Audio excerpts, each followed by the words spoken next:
chapter 5.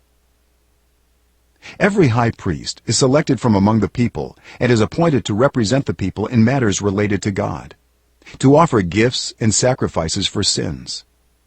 He is able to deal gently with those who are ignorant and are going astray, since he himself is subject to weakness.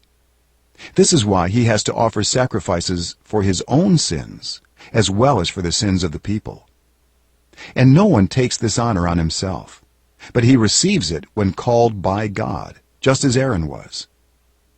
In the same way, Christ did not take on himself the glory of becoming a high priest.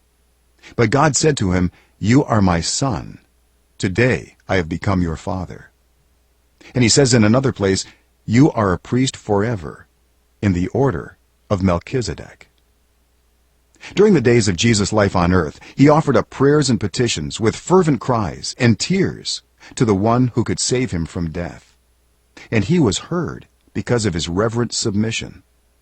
Son though he was, he learned obedience from what he suffered.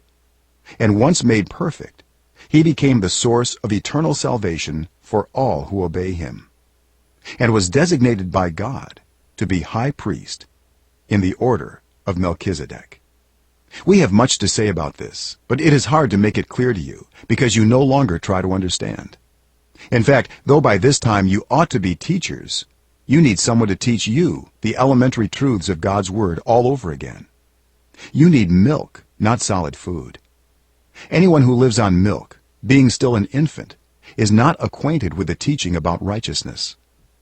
But solid food is for the mature, who by constant use have trained themselves to distinguish good from evil.